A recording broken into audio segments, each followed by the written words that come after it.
Des cris, des pleurs, des hommes et des femmes sortis brutalement du lit. Jeudi 8 h, ses parents le savent depuis plusieurs heures, mais ses proches l'apprennent à leur réveil.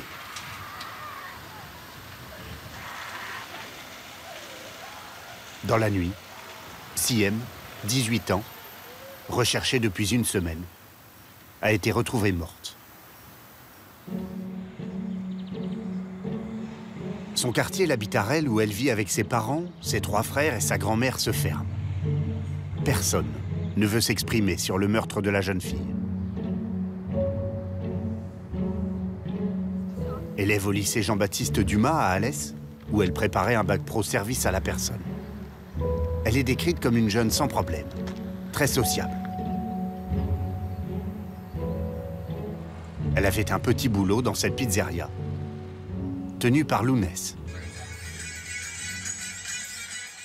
On faisait que ça. Après le travail, danser, rigoler. C'était une fille qui avait une longue vie devant elle, quoi. Avec que 18 ans. C'était devenu une famille, plus qu'une amie. C'était comme une petite sœur pour moi. Vendredi, un cousin, accompagné par le frère de Siem et une cousine Germaine, rend hommage à l'adolescente, au nom de toute la famille. Siem, c'était quelqu'un d'adorable, hein, vraiment. Vous avez pu le voir, ça se reflétait sur son visage dans les photos. Elle avait de la lumière, elle gardait des enfants comme elle pouvait garder sa grand-mère. Elle était aimante. Voilà, on l'aimait, on l'aimait. Je pourrais pas vous en dire plus, excusez-moi. Le 25 janvier, il y a 10 jours, d'après les témoignages recueillis par les gendarmes, Siem quitte précipitamment le domicile de sa grand-mère, qui vit dans cet immeuble, vers minuit. Laisse la porte ouverte, oublie son portefeuille, puis plus rien. La gendarmerie est rapidement mobilisée. D'abord orientée vers une disparition inquiétante, l'enquête est rapidement requalifiée en enlèvement, séquestration. La famille lance alors un cri de détresse. La maman de Siem prend la parole. Et en espérant qu'on la retrouve vivante et qu'elle rentre, même je pardonne qu'il me rend, rien que ma fille, elle rentre à la maison vivante, c'est tout. Et je pardonne tout ce que... Je suis prête à pardonner, mais qu'il me rend ma fille. Où est-elle partie? Et surtout, avec qui? Très vite, les proches de la victime mettent les enquêteurs sur une piste. Mahfoud H, 39 ans, un père de famille qui vit à quelques kilomètres. Le soir de la disparition, Lounès, l'employeur de Siem, reçoit un appel vers minuit de la jeune femme. Elle m'a dit, il y a Mahfoud qui vient me chercher là en voiture. On n'a même pas eu le temps de discuter un peu plus longtemps. J'ai reçu on a coupé, j'ai reçu un SMS, elle m'a dit, j'y vais, je monte dans la voiture. S'il m'arrive quoi que ce soit, c'est Mahfoud. S'il n'y a pas de nouvelles, donnez l'alerte à mes frères. Je lui dis, mets-moi ta localisation. Le temps qu'elle le fasse, j'avais pas de réseau du coup. Ça chargeait. Ça n'a pas pris le temps de s'activer. Et après, j'avais plus contact. Les policiers qui ont repris l'enquête connaissent bien cet homme. 13 condamnations, 9 ans de prison à son actif. Mardi 31 janvier, alors que Siem est introuvable depuis 6 jours, il est placé en garde à vue. Dans un premier temps, il nie toute implication dans la disparition de la lycéenne. Son alibi, une soirée avec un ami. Mais au bout de 36 heures, il demande à parler à son avocat, maître Darrigade, et craque. Et c'est là que ça va basculer, en fait, et il va, au terme d'un conflit certainement intérieur, décider d'affronter sa responsabilité, de mettre un terme à un suspense voilà, qui est, pour la famille qui est intolérable, qui est insupportable, et puis soulager aussi sa conscience, parce que certainement, c'est très lourd à porter. Mahfoud H explique qu'il a étouffé la jeune fille. Sur ses indications, le corps de la lycéenne est retrouvé dans cette forêt, partiellement dénudé selon la presse locale. Avant d'être écroué, il affirme qu'il entretenait une liaison avec Siem.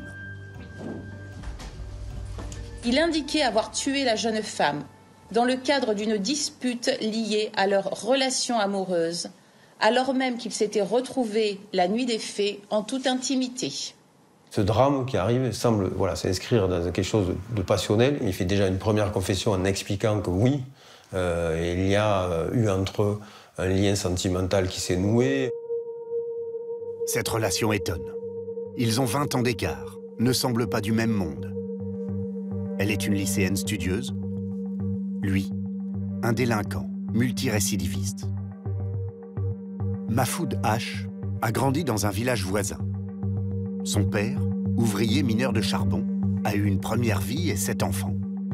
Avec sa seconde épouse, il en aura 4 autres, dont Mahfoud. Il est entouré de ses sœurs, il a de l'affection, il a eu de l'éducation même, sa mère, etc. Mais il a toujours, à un moment donné, il a dévié dans son chemin et personne n'est arrivé à le remettre dans le bon rail. Dès 14 ans, il sombre dans la petite délinquance. Nous avons pu échanger avec une de ses amies qui le connaît depuis toujours. À l'école déjà, il volait la maîtresse. En grandissant, il n'a pas arrêté de voler, mais maladroitement, je dirais. C'est le voyou du coin, mais le voyou que l'on ne prend pas au sérieux. Une fois, il a braqué une enseigne et il a fait tomber sa carte d'identité. Une fois, il a tenté de cambrioler des maisons du village. Il n'a pas arrêté de commettre des délits de plus en plus graves.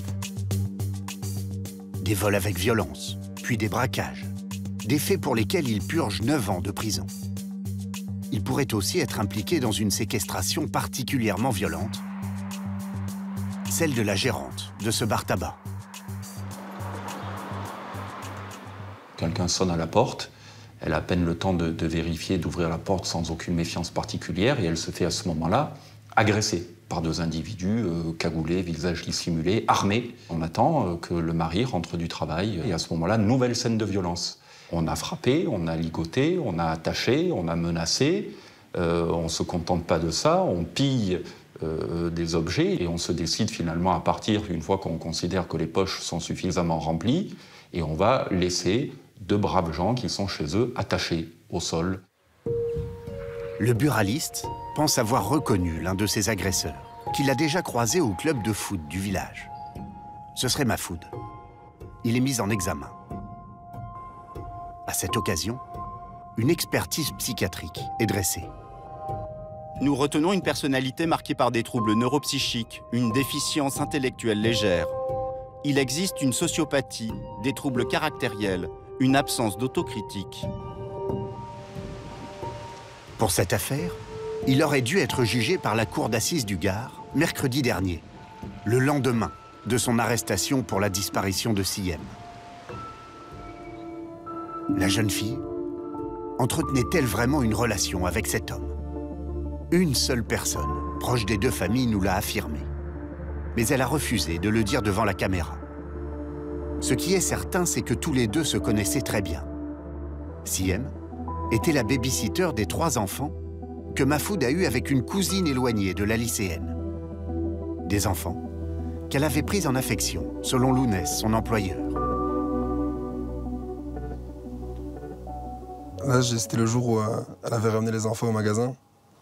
On rigolait, on se filmait, je lui dis t'arrives à faire Nounou et Dominos en même temps, t'es très forte. On rigolait, quoi. Elle les aimait trop, ces enfants.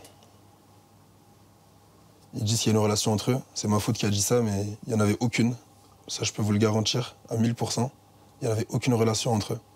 On était H24 ensemble. Quand je dis on, je prends l'équipe. On était H24 ensemble. On l'aurait vu de nos propres yeux. On finit à 23h, minuit, on la dépose chez elle. Elle rentrait jamais seule. Il y a toujours un collègue ou une amie qui la dépose chez elle. On aurait vu quelque chose. Qu'est-ce qu'elle a été faire avec lui si tard ce jour-là, dans ce cas?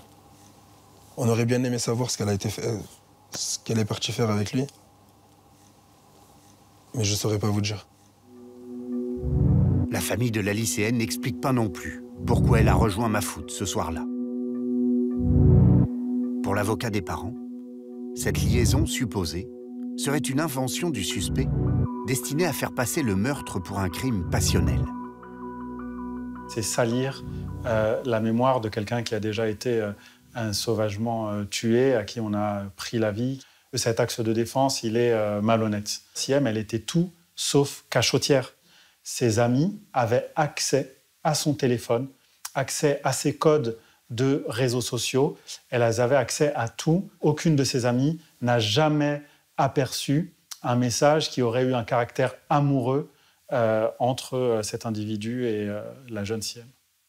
Notre hypothèse, c'est tout simplement un individu qui essaye de profiter d'une jeune femme, qui très probablement l'a repoussée, a rejeté ses avances et qui a conduit à sa mort. Est-ce une stratégie de défense du suspect, toujours présumé innocent? Ou bien une façon pour les parents de la lycéenne de protéger la réputation de leur fille, décédée? Les téléphones de Siem et Mahfoud pourraient aider à répondre à cette question, mais ils sont introuvables. Quant aux résultats de l'autopsie, ils n'ont pas encore été rendus publics.